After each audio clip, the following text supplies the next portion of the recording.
Hey everybody, welcome back. Adhpa here. Hope you are making it through this week. It's been maybe a little rough. I know, and just want to say hang in there. Um, all things change, all cycles turn, and we are in the midst of something as a culture in the United States that has never been seen before in just this way. The combination of technology and human consciousness development and societal advances make this truly a unique time. And if you're here and you're getting to get connected with your energy agency and become fully engaged with the environment around you, then you know how extraordinary a time this is, and you're really really lucky to be here. And I will say, even if you're one of the tragic cases or you are related to one of the tragic cases of people that are being destroyed by their family members, because of their disconnection and their inability to understand that they don't get to control other people. Know that every one of these beings that has been murdered or sacrificed or in any other way taken from this planet before what appears to us to be their time, know that energy is neither created nor destroyed. Whatever was most beautiful about that being, that energy is now in you, and you get to manifest it and be their energy here now, and that keeps the energy alive. And consciousness and souls are deeper than we understand, so even those beings get to return to something like coming home. They get a peace, and perhaps they get to choose to try again. And maybe by the time they do come back, we'll have sorted this out and created a really beautiful world for them to come back into. So what I'd like to read on this week is really to clarify the read that I got last week, because there's supposed to be some great shifting, turning over, returning, flipping. We've been in this upside down world of lies and deception and deceit and manipulation and control, all of that trying to be forced on most of us. But that's flipping this week. And why? Why is it coming back up? And what does that mean? And what is going on is what I'm interested in reading on. So I think there's a combination of cosmic as well as global factors that are putting us where we are right now, and this shifting of the energies again. But I'd like to do a reading on it and see what the cards can tell us about the process. So I'm going to use the good tarot because we want a good reading. And then I'm going to fall back on my favorite pocket oracle to clarify. So if you'll hold on, I'll bring you down. And if you'll wait out till the end of this one, I'll take you maybe on a little tour of the garden. All right, hold tight. Okay, as usual, I have been shuffling a little bit before I brought you down. We'll shuffle a little bit more.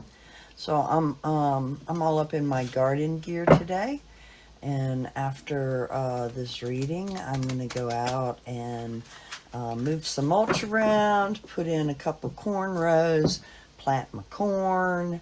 I got some echinacea plants to put in the ground. And then my garden is pretty much ready for just maintenance and tending. I'm going to move some daylilies I found down in a sort of a ditch in the yard. I'm going to move them to a prettier place. And that's pretty much it. So I'll take you on a little chore and show you around at all the work I've done this year after this. But now, let's see what the cards have to say about what is going on, what is turning upside down, where are we with it, and some guidance for us. What is the outcome? What is some guidance for us on this topsy-turvy shift? Let's call it that. All right, one more shuffle, and then we'll see what the cards want to bring up. Large cards, but I love Colette Baron-Reid's decks. I find them very intuitive, very easy to work with. I like them.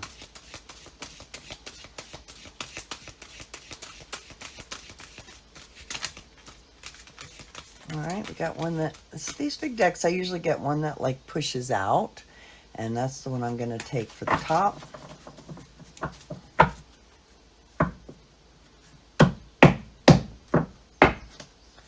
Let's do the clarifiers. Same deal.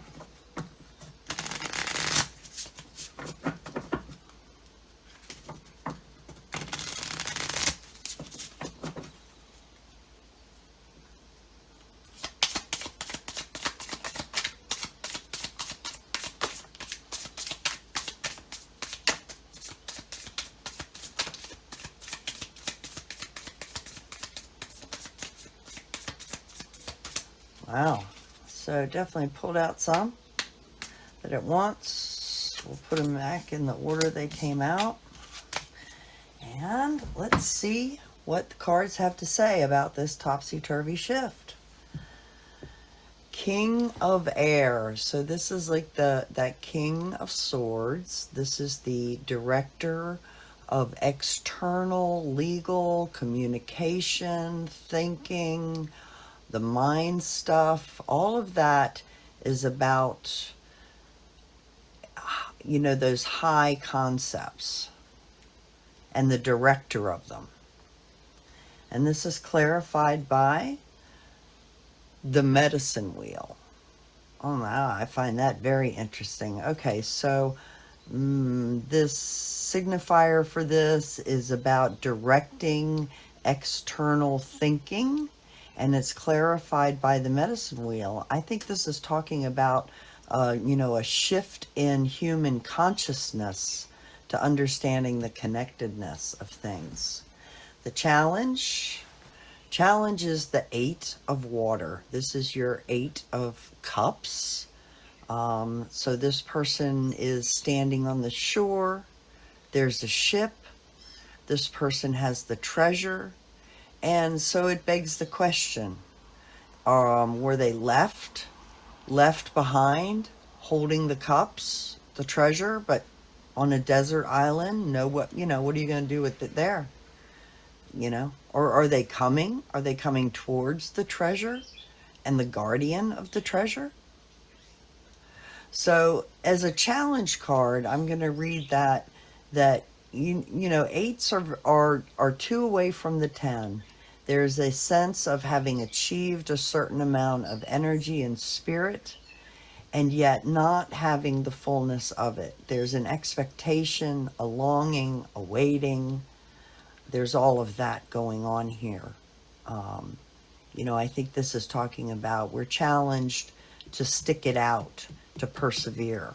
And that's clarified by the witness.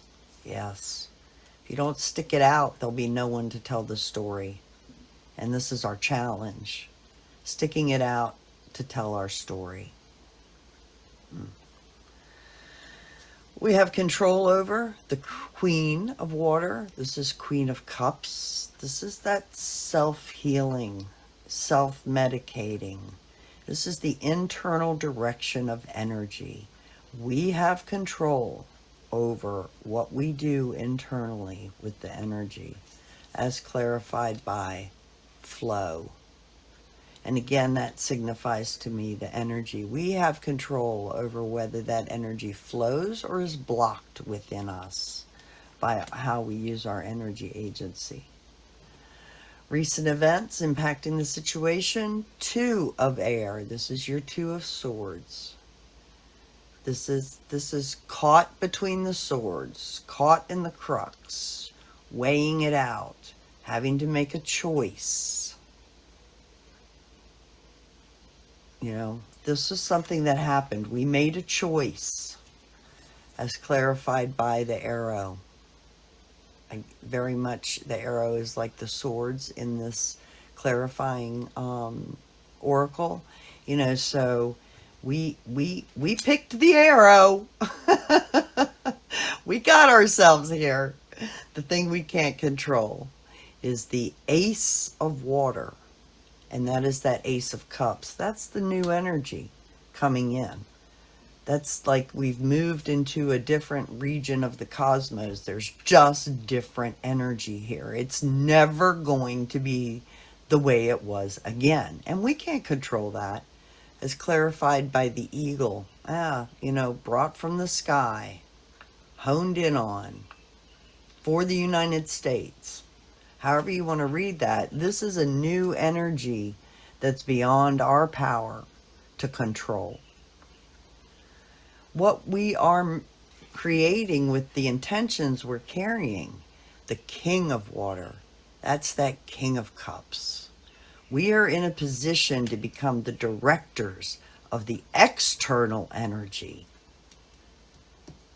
That is so powerful because we are each kings, and in it also is the medicine for creation, the medicine for the globe, for humanity. That is what we can create, as clarified by the Rainmaker. You know, directing the external energy, we can make it rain. We can literally direct energy externally to work with the globe and the cosmic energies, and thereby medicate the whole planet, bring the rain. Where we stand in relation to these things, 3 of fire. This is your 3 of wands. This is that looking for that final peace, you know, seeking people to agree with you on your passions, seeking a group to come together, you know, to move towards the future. As clarified by Pachamama, this is Earth Mama. As you know, we want people coming together who have a passion for the earth and all of this connection. We're looking ahead for the commitment. We don't have the commitment yet, but we may have the agreement. You know, we've moved past communication into making group agreements for Earth, for taking care of the Earth, for stewardship. The environment in which we sit is the 10 of Earth. This is your 10 of Pentacles. This is the legacy and the inheritance that we created. Remember, we had control over the internal energy. We made the choice. And we are now getting the legacy. But it's also a legacy that we've still inherited Earth. We are still able to care for and reach the pinnacle of earthly well-being for everything, as clarified by the staff. But we have to be guided by this passion to steward the earth. These wands are the staffs, you know. And if we're in an environment of we can have access to and take care of and be fully in well-being on the whole planet for all people in nations of beings, but it's clarified by that passionate staff, following that staff of stewardship. Hopes and fears, 10 of water, 10 of cups. You know, can we make it? Can we reach the 10? Are we worthy? We ask ourselves all these questions to keep ourselves from even trying. As clarified by the drum. But the beat of the drum goes on and we know it. The drum is beating. It's time. And yes, you are worthy. And you know you're worthy because you're here. It's that simple, babes. Final outcome? 9 of water. This is very beautiful because here we are challenged by the 8.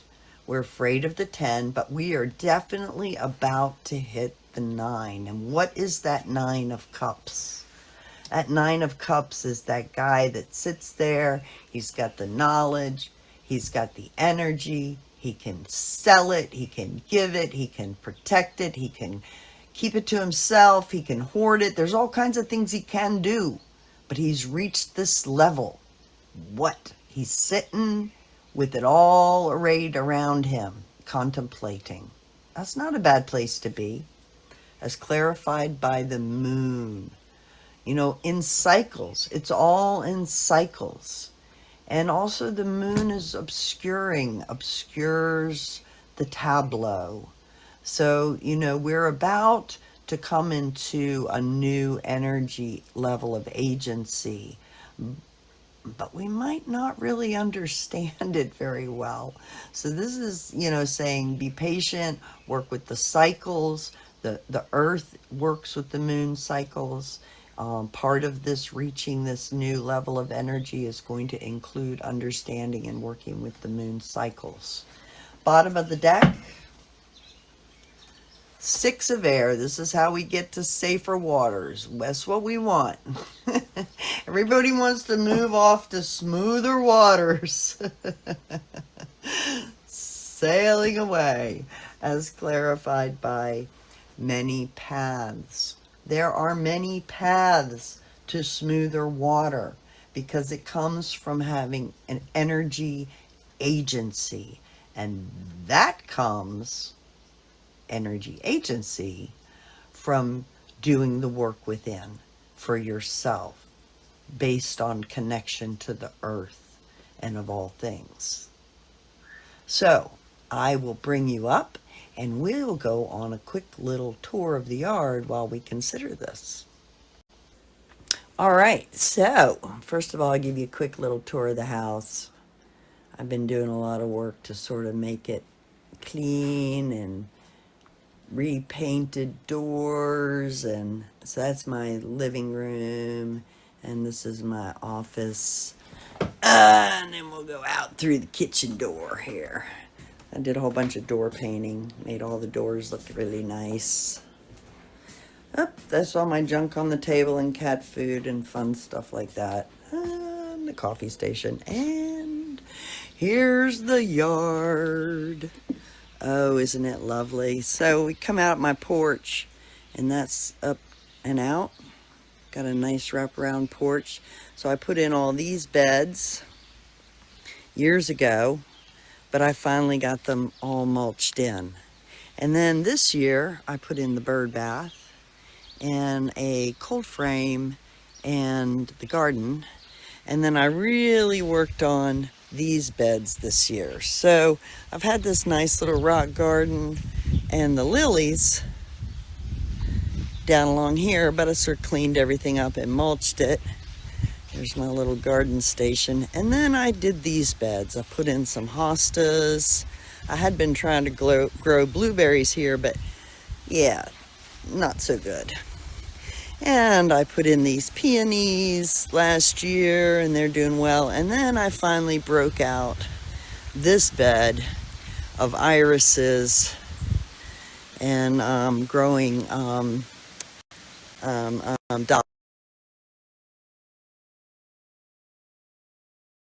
dahlias. Using for back realignments and anti-inflammatory, and maybe later I'll show you how we do that. And then this little hosta garden, my huge hostas. It's been in for about 5 years, 6 years now. It's really gone crazy. Crazy, those hostas, how big they get. And then these are the old beds. And here's the front. So, and then this year I redid these beds going upside the walkway and put in to anchor. Got in here, it's really fun at night. All right, real quick, I'll take up for the garden. Oops, here's my front beds. It's a bunch of herbs and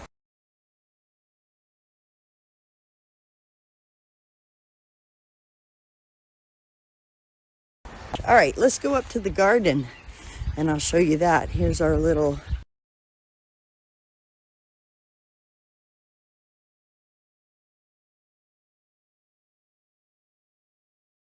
earth, and here's the garden.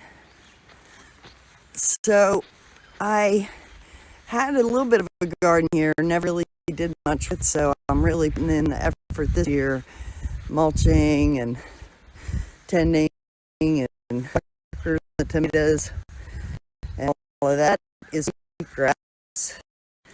And this is the mulch that I'm going to move over here on the cold frame, and then I'm going to put corn rows in here later today. So that is going to be that, folks, and I hope you enjoy it. And now we'll wander down and close this out, and I'll give you a nice little look-see at the entrance to the Manx sanctuary. So we go in. I really love it here.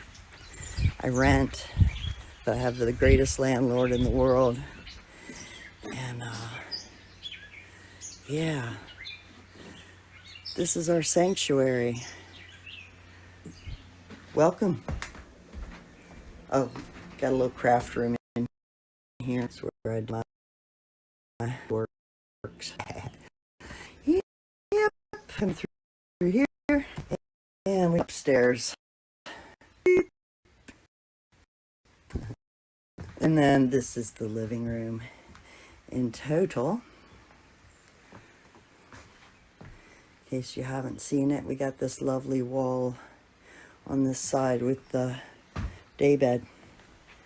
The daybed for the resting of the humans. All right. Love you guys. Have a great week.